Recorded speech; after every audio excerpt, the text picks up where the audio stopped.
welcome to another battle report. This one, a rematch of the rematch, Orcs and Goblins against Empire of Sunstal, again against my good buddy Silas. Although Silas and I are joining the Fading Flames League, which you might be aware of from the 9th Age Forum, so we're both looking forward to getting games against somebody new. But anyway, we're going to get into this battle report. As always, I'm going to flash up the lists and you can pause and take a closer look, and then we'll get into deployment. As always, I'm going to ask you to hit the like and subscribe button if you've not done so already, and a shameless plea that if you would like a game against either Silas or I, then do please let us know anyway. Right, let's flash up the lists.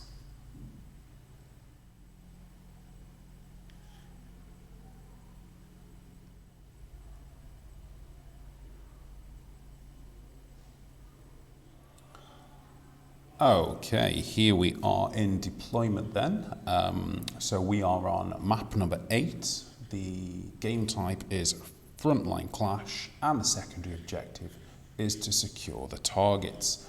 So I've deployed my whole army so that I can go first, but let's just talk you through the lists very quickly. So we'll start with Silas's Empire of Sunstal. So we've got a big unit of Reiters here, and then a steam tank. The slightly smaller electoral cavalry unit with a prelate in it, another unit of Reiters here, big unit of electoral cavalry. This has got the wizard master and the knight commander and the marshal and a prelate in it, so this is the big Death Star unit. Unit of Sun Griffin knights, and then another unit of Reiters over here, obviously placed to prevent an ambush, which is good play. On my side, Splatterer, Orc-Boar Chariot, unit of Raiders, big unit of Feral Orcs, unit of Nasher Dashers, unit of Iron Orcs with the Shaman and the Iron Orc Chief, unit of Goblins with a Witch Doctor, another unit of Raiders here, another unit of Nasher Dashers, another unit of Feral Orcs, Goblin King on a Gargantula, and another Splatterer. So that's deployment, and here come the vanguards. Okay, so quick look at vanguards there then.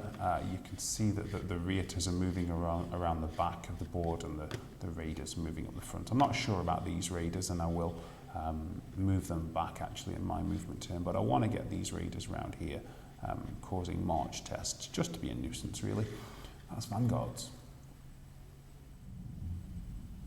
Okay, so end of my turn 1 here then, and obviously Silas has deployed most of his army in this corner, so it's a matter of sort of wheeling around in this arc shape really, and heading forwards whilst not setting him up for a quick early charge, and for that reason I've actually elected to drop the Raiders back, even though I'd vanguarded forward, so a little bit dithering there, but I think they're in the right place now. Nasher Dasher's heading this way to take out these Reiters later, because there's nothing that's going to be able to set off a frenzy check on the Feral Orcs over here. And then these Raiders just round the back now creating march tests. And that's the end of my movement 1. And end of my turn 1 here then. So a very pathetic turn 1 where shooting and magic between them caused a single wound on the Reiters unit down here. I was hoping to generate a panic check over here because this unit is so close to the board edge, but it wasn't to be. And that's the end of my turn 1. Okay, end of Silas's movement 1 here then. So you can see there's 2 knight units here just sort of playing the distance game with my troops, of course, that the distance favours him, but he's committed his chaff towards the Raiders here, so I feel like I've potentially thrown my Raiders away in one sense, but he's also not chaffing up my units over here, which could work in my favour later on. And that's Silas's movement 1. Okay, a decent turn 1 for Silas then. He has got off Truth of Time on the Iron Orcs, which I've let go through because I'm not planning to charge anyway. I've saved all my dice to dispel the inevitable unity of divergence. But it's gone through anyway. It was, to be fair, 5 dice against 5 dice, but that's inflicted 7 wounds on my Feral Orcs here, and then his Reators down here between them have taken out my Raiders. So, yeah, perhaps wasted the Raiders a little bit there. That's the end of Silas's turn 1. Okay. End of my movement 2 then, so it's Chaff O'Clock with the Raiders and the Nasher Dashers, who do actually double up as semi-decent chaff themselves, although they are intended to be chaff hunters, reforming with the Feral Orcs and putting the Chariot on the hill for a long charge. So I'm trying to kind of take care of both of these units, chaff them up, and then I can go in at them in the subsequent turn, being the idea. Gargantula over here, facing this way, because I don't want to give the Reators over here a pathway of escape. But I am wondering about the Gargantula and whether 620 points for this single model is justified or not. So the jury's out on that one a little bit. And then closing down this gap with the Feral Orcs, because of course all of Silas's army is in this bottom left corner. And that's the end of my movement 2. Okay, end of my turn 2 here then. So not a great turn 2, but certainly better than turn 1. The biggest news was that a swarm of insects generated a panic test on this smaller Reators unit and sent them off the edge of the board. So that was good news. But then Hand of Heaven was cast, which did 0 wounds, and a Splatterer killed a single Griffin Knight. And that was the end of my turn 2. Okay, end of Silas's movement 2 here then, and you can see he has declared 2 charges, one with his electoral cavalry block into the Nasher Dashers over here, clearing the makeshift chaff. That makes sense. And then with his Reators having nowhere to kind of escape to, he's elected to go at the Nasher Dashers with his Reators. I don't think this is a good idea because the Nasher Dashers are designed to hunt chaff and Reators are chaff, so I don't expect that will go very well for him. Chaffing up the Iron Orcs with the Griffin Knights over here. Interesting that he's not charged the chaff here to clear it and has instead brought the Reators up. Now, he's got plenty of shots in this unit, but if one of these Raiders survives, and they are within my General's Discipline bubble and possibly even within the BSB bubble, then he's going to come unstuck. I think I'd have gone at this unit with the big Dreadnought unit and just cleared it and reformed. But anyway, that's what he's chosen to do. So that's the end of Silas's movement 2. Okay, end of Silas's turn 2 here then. So he's got Scrying off on the Griffin Knights in his magic phase, and he's also got Touch of the Heart off, doing a wound to my general over here. So his risky attempt did pay off, but only just. The Reators over here killed 4 of the 5 Raiders, but the 1 passed the discipline test, but the 1 shot from the Marshal finished off the last one, so that could have gone horribly wrong for him. But anyway, it's cleared the path for him, so he's okay. Nasher Dashers over here beat the Reators as you would expect and chased, but didn't catch them. And then over here, the Nasher Dashers were beaten by the electoral cavalry, although they did take 1 out in the process, so well done them. And that was the end of Silas's turn 2. Okay, end of my movement 3 here then. So there have been 4 charges in my movement 3. The Nasher Dashers over here have charged off the Reators. Finished the job on them. The Iron Orcs have charged the chaffing Griffin Knights. I've also activated my War Cry in turn 3. That was mainly to make sure that these Feral Orcs had a decent chance of getting in on this electoral cavalry unit, which they have done. And the Chariot has also made a supporting charge corner to corner here off the hill. So a decent movement phase. The Gargantula here has also done his job with zoning the Reators and is now kind of making his way around the back, seeing what use I can get out of him. And that's the end of my movement 3. Okay, end of my turn 3 here then. So I've got Bring the Pain and Awaken the Beast off in the magic phase, and this is going to give Silas's Death Star unit a real problem, because if he runs into these Iron Orcs, they're AP5. So they're a real can opener now, so making this a dangerous proposition for him. In combat, my Chariot and Mammoth Stabber inflicted 10 wounds from their impact hits, but Silas saved 9 out of 10 on 3 pluses. The Feral Orcs also inflicted 6 wounds, and Silas saved 5 out of 6 on 3 pluses as well. 1, of course, for the Rending Banner and 1 for Born to Fight, so that was very frustrating. But they did at least all hold there, so we're locked in combat over there.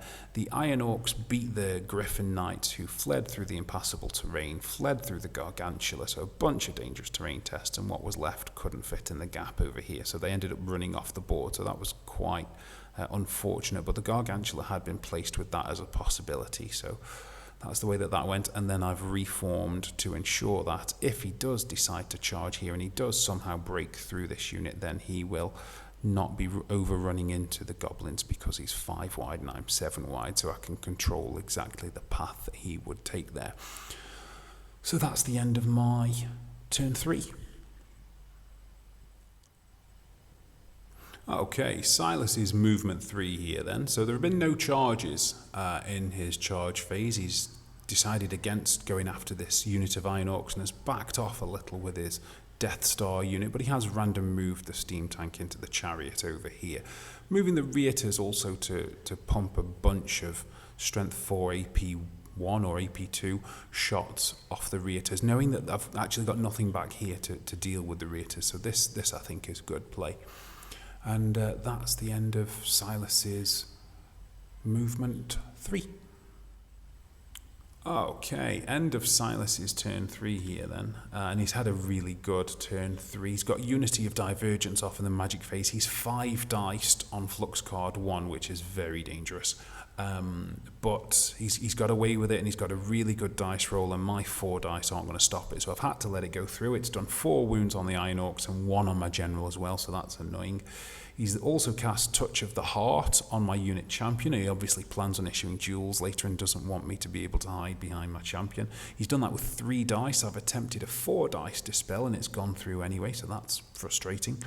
And the Reiters have done 5 wounds on the Iron Orcs as well, which, if you do the maths, is a decent overperformance.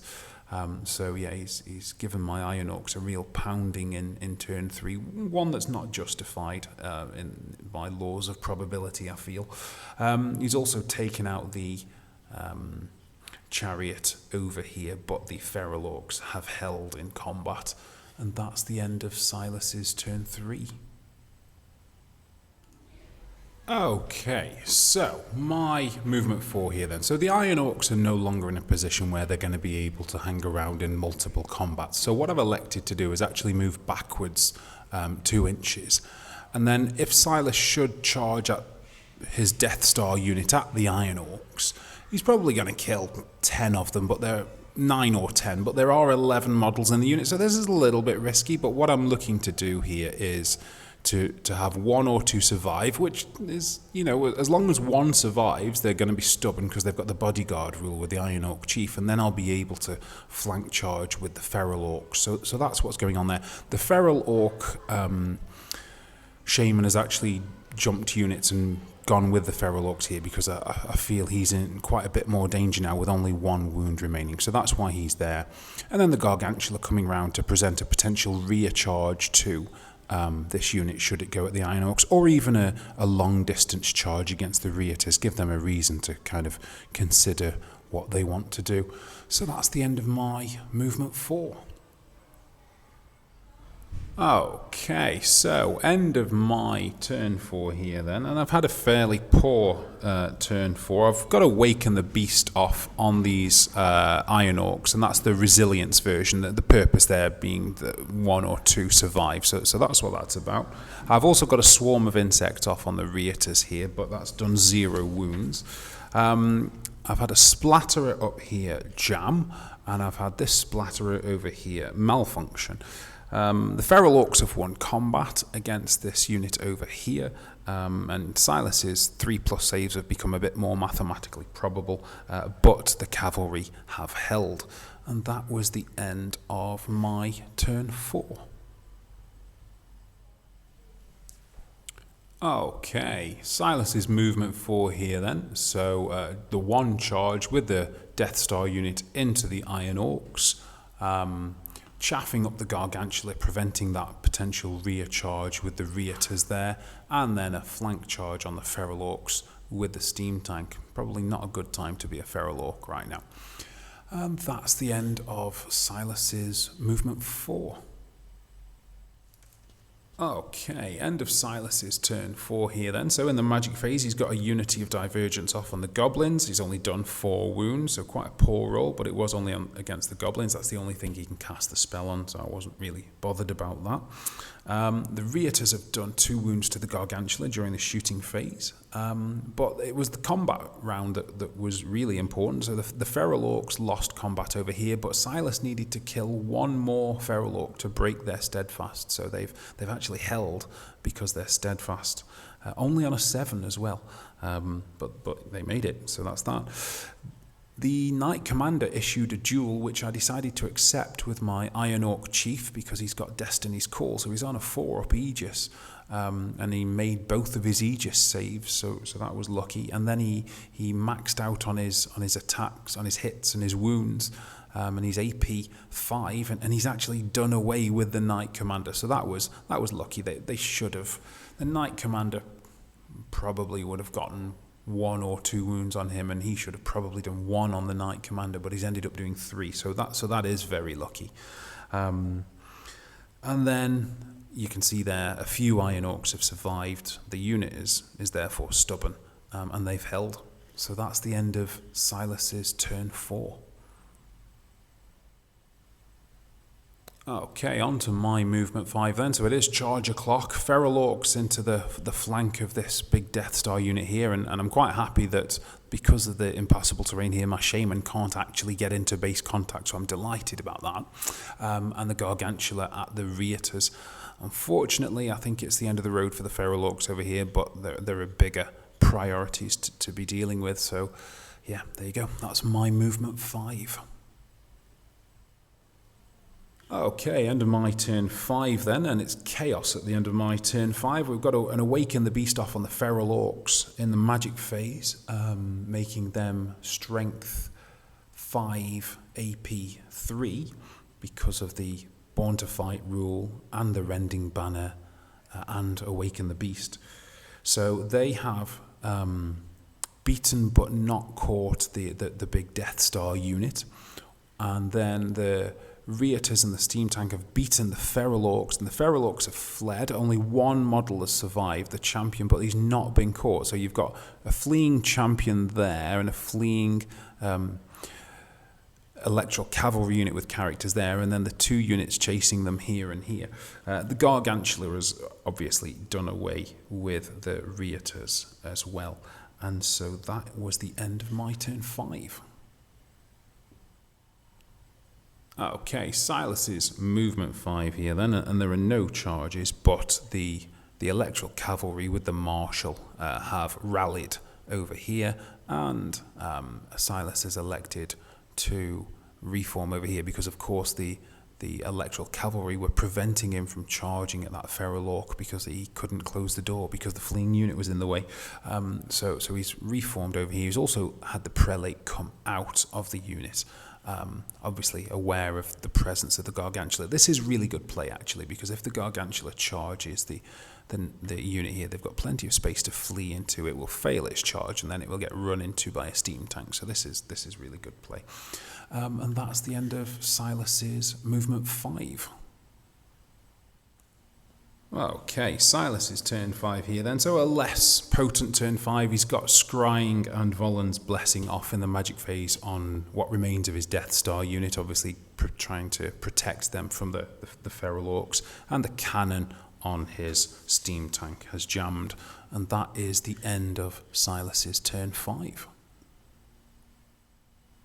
Okay, end of my movement 6 here then. So I've declared a couple of charges at this Death Star unit with what remains of the Iron Orcs and the Feral Orcs. It has fled. I've redirected one of the charges into the electrical cavalry unit here, which has also fled. So these are heading towards the board edge, and there's a chance that they will fail their rallies and run off. But